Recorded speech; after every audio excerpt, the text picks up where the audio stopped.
this is Samantha once again. What about the end of the video? The paid request this time for Richard. Thank you so much, man.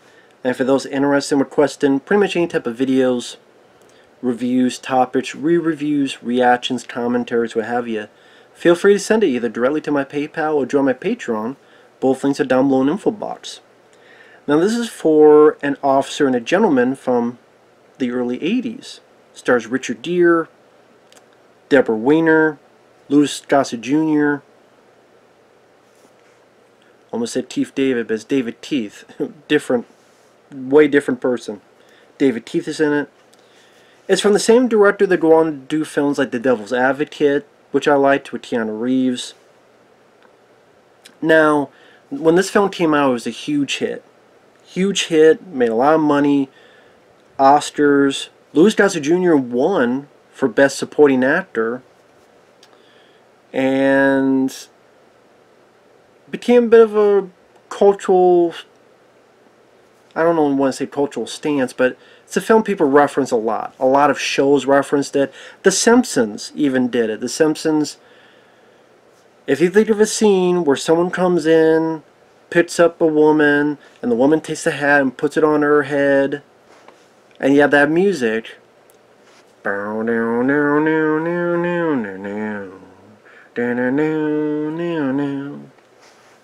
What Up Where We Belong by Joe Cocker. Great song, very nice way to end the movie, very iconic image. The movie itself I thought was okay, meaning didn't think it was bad. It's not a film I would watch over and over again, but Richard Gere, I know for the rumors that he's very hard to work with. Never minded him as an actor, always liked him as an actor. In fact, I really liked The Mothman Prophecies. That's my personal favorite Richard Gere movie. His accent might not be the best, but I did not mind him in The Jackal. What was it? Was it The Flock? It was a direct-to-video film he was in. I did not mind. I thought it was decent. I think that's what it was called. Internal Affairs, I think that's what it was called. I didn't mind that film. Was it Internal Affairs? I forget what it was called now. Internal Affairs. Damn, I forgot the title. I remember not minding it. It had Andy Garcia in it. It's pretty decent. He was in one called Final Analysis. Didn't really care for that at all. Pretty Woman. He's very famous with that. Red Corner, wasn't my cup of tea. That's a guy I would like to have seen a lot more action thriller type of movies. When I think of Richard Gere, I always think of the story that he was going to be in The Lords of Flatbush with Sylvester Stallone. But for what I understand, him and Stallone had a bit of a...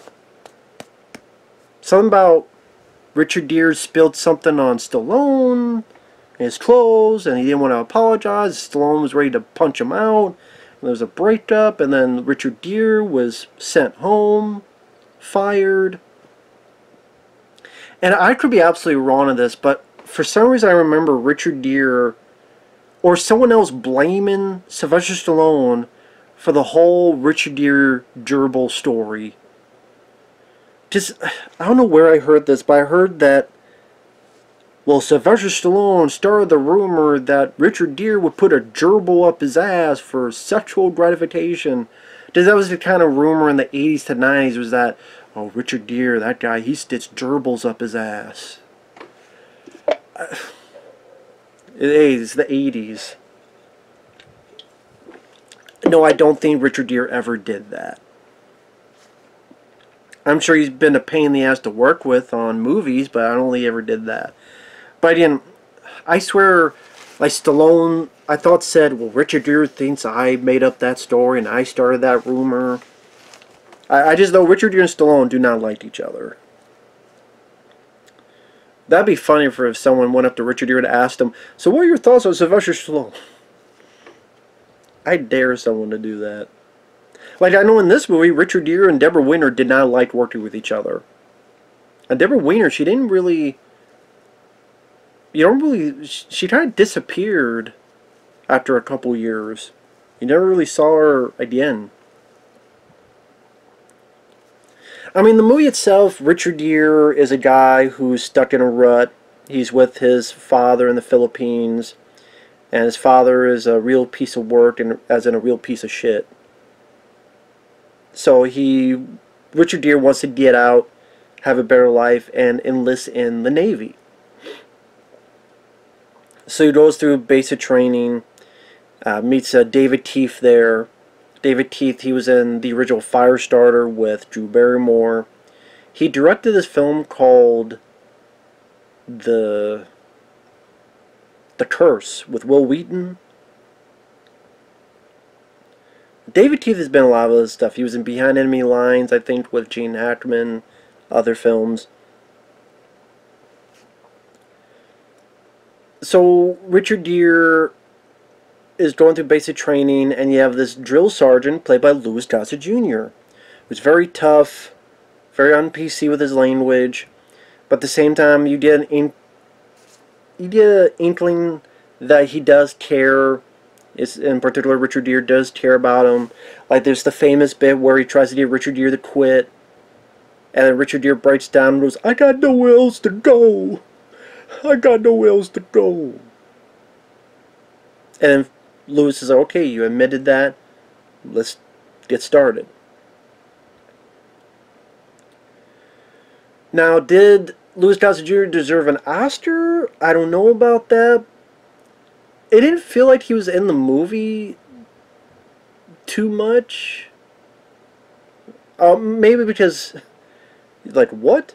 Maybe because I just like Louis Gossett Jr. and I miss seeing him. I know he does a movie every once in a while, but I miss seeing him in big movies. I always thought he was an underrated actor. I first grew up with him and saw him in The Punisher with Dolph Lundgren in 1989. I love that movie. I love him in The Punisher. He worked well with Dolph. I also remember him from the first Iron Eagle, which is the only good Iron Eagle film, which is still not on Blu-ray, which sucks. Iron Eagle, we can't get that on Blu-ray. Oh, we could get Silent Night, Deadly Night 2, 3, 4, and 5 on Blu-ray, but not Iron Eagle. Hey, it is what it is. All deals with rights and music rights and who owns it and all that jazz. Just how it's always been. But anyway, yeah, Louis Gossett Jr. enjoyed him. I wish, even Jaws 3, I like Jaws 3. I liked him in Jaws 3. But in the 90s, other than some Iron Eagle sequels, it felt like you didn't see a whole lot of Louis Gossett Jr. and that was a shame. Like, he was the boss to Bill Paxton's character in this very meh sci-fi movie called Monolith. But it's like, man, this is a good actor. He should be getting these big, dramatic roles. I don't know why this popped in my head. Like, I like The General's Daughter with John Travolta. Can you imagine Louis Gossett Jr. in that role? In the John Travolta role? He could have easily pulled that off. Even some of the roles that people like Sam Jackson. I like States on a Plane, but Louis Gossett Jr. on States on a Plane? I'd buy that. I could buy him saying, "I'm tired of these motherfucking snakes on this motherfucking plane." I could buy that. I mean, that's a guy that deserved a lot more. He deserved a lot more work, a lot more higher profile jobs. And, after this, I guess because doing films like The Punisher, Cover Up, they just looked at him as, he's not a bankable star, so not going to cast him in these lead roles. Well, that's a fucking shame. I think he's a damn good actor that deserved a lot more than he got. But it's either Richard Gere going through basic training, or it's his love story where he's with Debra Winger, who is his factory worker. It seems like a lot of these factory worker women, they're just waiting for another Navy man to pick them up, and that's the dream. Someone to come in, sweep us off our feet, and take us away from this factory job. At one point, David Teeth falls in love with one of these ladies, and she says that she's pregnant, and then David Keith, he decides to quit because I want to settle down, take care of her. And then he realizes that number one, the girl ain't pregnant, and number two, she only wanted him because he was going to be Navy.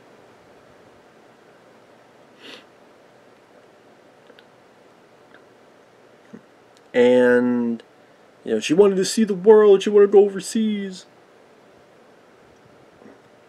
But then, spoiler alert, spoilers, she dumps him, and he's so crestfallen because his dream of being in the military is gone. This woman lied his ass off to him, so now he hangs himself.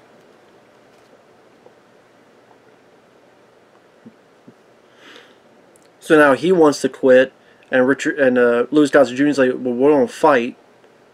Pretty much beats his ass to wake him up and go, you're this, 11 or so weeks in, you're not quitting.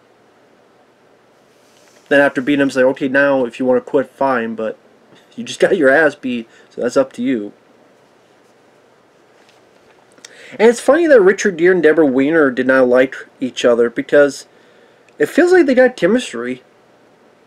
I mean, I'm not a big romance film guy. I mean, if it's like Privateer Part 2 or Starman, and I can enjoy the love stories in those, but for the most part, I'm not a big just romance movie guy. I would say the stuff Louis Gossett Jr. and Richard Gere was more interesting to me. But again, the stuff between Richard Gere and Debra Winger worked well. Like I said, they had good chemistry. Definitely has a great ending, sweeping off her feet with the music. Which you do hear a decent amount of that song. I think that definitely helped the movie. People forget back to the day how much a song could really help a movie. Because this is back to the day when you didn't have the internet, you didn't have streaming, you could find the song in 5 minutes on blah blah blah and on your phone. This is, if you had a hit song, that could really help your movie. Where people want to go see it, they can hear the song, and they could do this and that, and oh, that song is part of this movie? I wonder what the movie's like, because I really like this song. People forget how important that stuff was back to the day. Featuring the hit song, blah, blah, blah. There'd be some like TV spots or some other stuff that would incorporate that into the advertising. Or at least the print advertising. I mean, not so much trailers, but this is like a musical movie, of course. And people forget how big and important that stuff was to a lot of these films. I do think the film was a bit long. I mean, it's a little over 2 hours, give or take. I don't think it need to be that long. Like I said, I wonder if nowadays people would get mad because all these women, they're just waiting for a guy to sweep them off their feet. It's all misogynistic.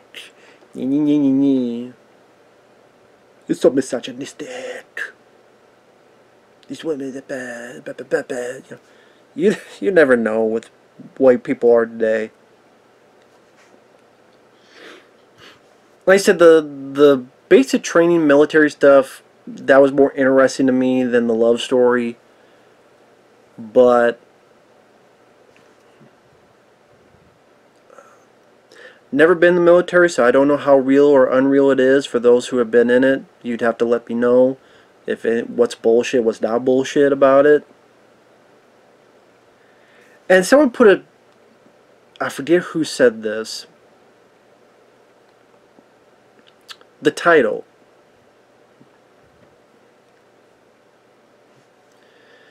One person was an officer, like Richard Gere's dad. He was an officer, but he was never a gentleman.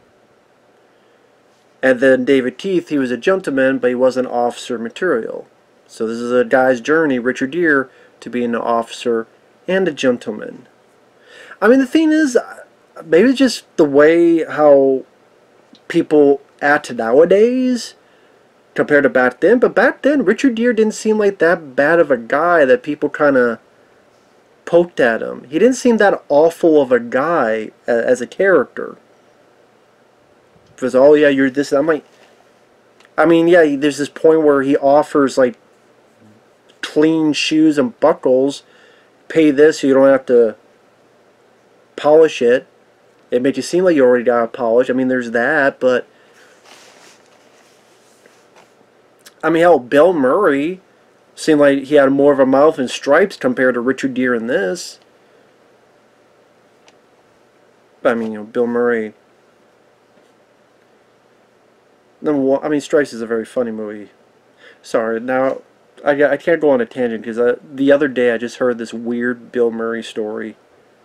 Fuck, I'll do it. I mean, I like going on tangents, so bear with me. My friend Mike OCP told me this story the other day. OCP Communications. That Seth Green, he was 9 years old. He was on the SNL episode.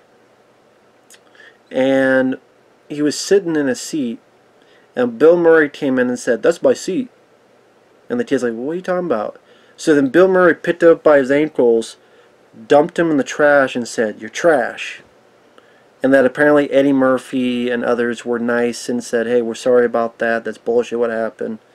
So, once again, proof that Bill Murray, he may be a very funny guy, he may be a very entertaining performer, and I like a lot of his movies, but he's a fucking dickhead. He's an asshole. So, fuck Bill Murray. I liked his acting. I liked his comedic talent. As a person, he's a piece of shit. The way he treated Harold Ramis was a piece of shit move. The way he treats other people is a piece of shit move. Fuck Bill Murray as a person. So yeah, sorry about that tangent. Crap, it just it's fresh in my head.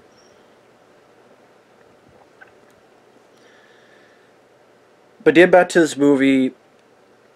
You know, Officer and a Gentleman worked for its time. I don't know how people... I mean, I know Richard, he mentions his favorite, or one of his favorite movies.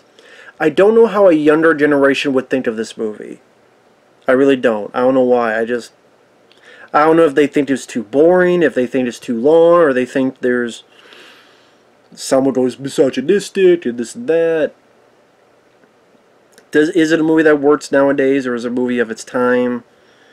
Like I said, I didn't grow up with the film again and again. I thought it was decently made. I really don't have a whole lot of problems with it, other than I think it's a tad too long. I think about 15 minutes could have been shaved. And like I said, loving Louis Gossett Jr. as an actor, I always want to see more of him. So just me being greedy. It's not the movie's fault, just me being greedy on it. Yeah, I love the song at the end. Grow up where we belong. Great ending. I think a lot of people remember that ending more than the movie. I think if you talk to people that think about this, they remember that ending, and then you're like, well, describe the rest of the movie. And then they do that, but that also shows you how you have a really good ending, and no matter what happens before, you have an ending that people remember for weeks and months and years.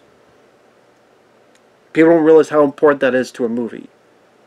An ending is your lasting impression onto the viewer. When they're in the theater and they leave and they're talking to the people, they're talking to their family, their friends. Hey, what do you think about that movie? And the last image you saw is maybe the first image you think about. And you go, yeah, I like this, you know. Or one of the first. Certain filmmakers realize that your ending is going to be a very important part of your story. I would think that'd be obvious, but I think there's a lot of people that don't realize that in Hollywood. And sometimes you get these movies that you go, that was the fucking ending? What? So Officer and Gentleman is a good movie. Is that a movie I rewatch? No. It's not a movie I rewatch. But it is a good film, in my opinion. So with that said, thanks for watching. We'll take care and see you guys later. Bye-bye.